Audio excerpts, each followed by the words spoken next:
नमस्कार दोस्तों, सफलता पर चर्चा में आप सभी का स्वागत है।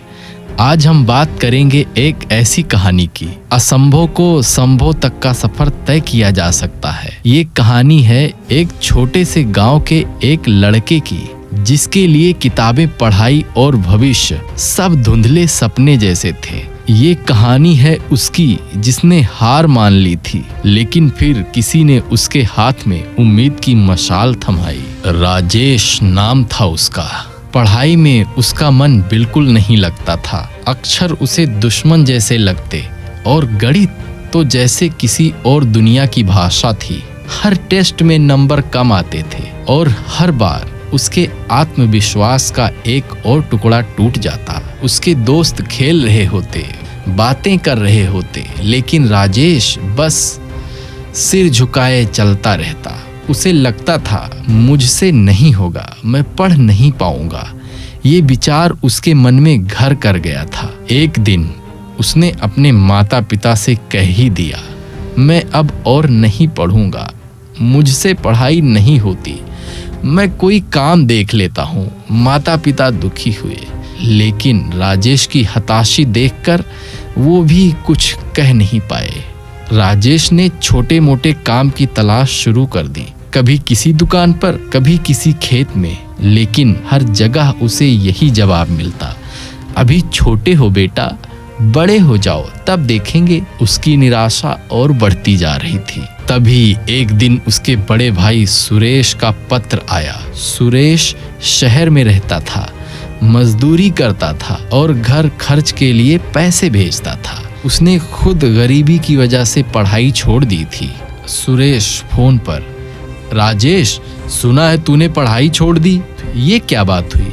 मुझे पता है तू परेशान है, लेकिन हिम्मत मत हार, मैं जानता हूँ तू पढ़ सकता है। भैया मुझसे नहीं होता, मैं कितनी भी कोशिश करूँ कुछ समझ नहीं आता। सुरेश, नहीं ऐसा मत बोल, मैं तेरे साथ हूँ, मैं तुझे पढ़ाऊंगा, जितनी जरूरत होगी उतने पैसे भेजूंगा, बस तू हिम्मत मत हारना।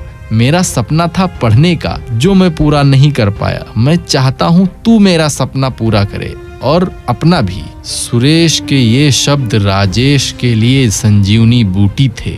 उसे एक ऐसी उम्मीद मिली जिसकी उसने कभी कल्पना भी नहीं की थी। उस दिन के बाद राजेश का जीवन बदल गया। सुरेश दिन भर मेहनत करता और रात को राजेश को फोन पर समझाता, कभी गणित के सवाल, कभी विज्ञान के सिद्धांत। सुरेश ने अपनी तरफ से कोई कसर नहीं छोड़ी।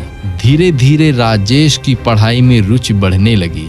उसे समझ आने लगा कि सीखना कितना रोमांचक होता है। उसने कड़ी मेहनत की, दिन रात एक कर दिया। मेहनत रंग लाई। राजेश ने अपनी परीक्षाओं में अच्छे अंक प्राप्त किए। यह सिर्फ पास होना नहीं था, यह अपने आप पर विश्वास की जीत थी। उसने कॉलेज में दाखिला लिया। वहां भी उसे कई चुनौतियों का सामना करना पड़ा, लेकिन अब राजेश के पास हिम्मत थी और सबसे बढ़कर उसके भाई का अटूट विश्वास। कॉलेज के दौरान ही उसने डॉक्टर बनने का सपना देखा।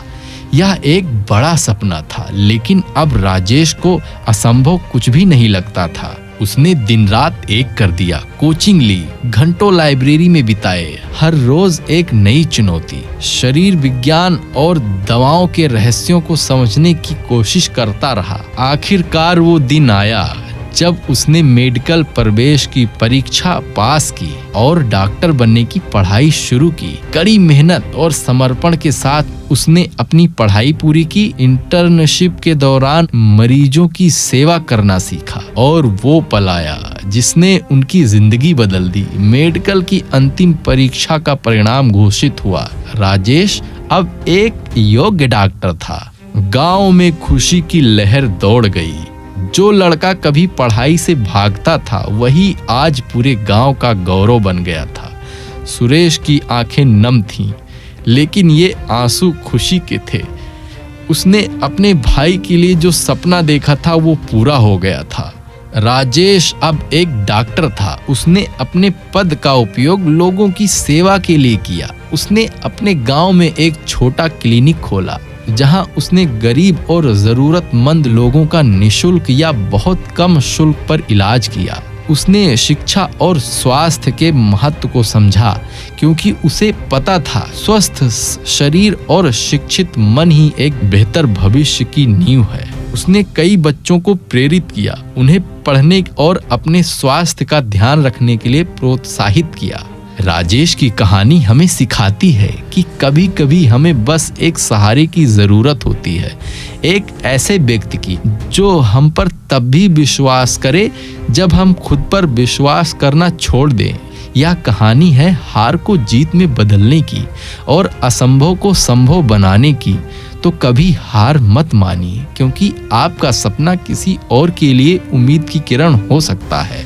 तो कैसी लगी आपको राजेश की ये प्रेरणादायक कहानी, हमें कमेंट करके जरूर बताएं। अगर आपको यह वीडियो पसंद आया हो तो इसे लाइक करें, अपने दोस्तों और परिवार के साथ शेयर करें, और हाँ, ऐसे ही और प्रेरणादायक कहानियों के लिए हमारे चैनल को सब्सक्राइब करना बिल्कुल ना भूलें। मिलते हैं अगले वीडियो में।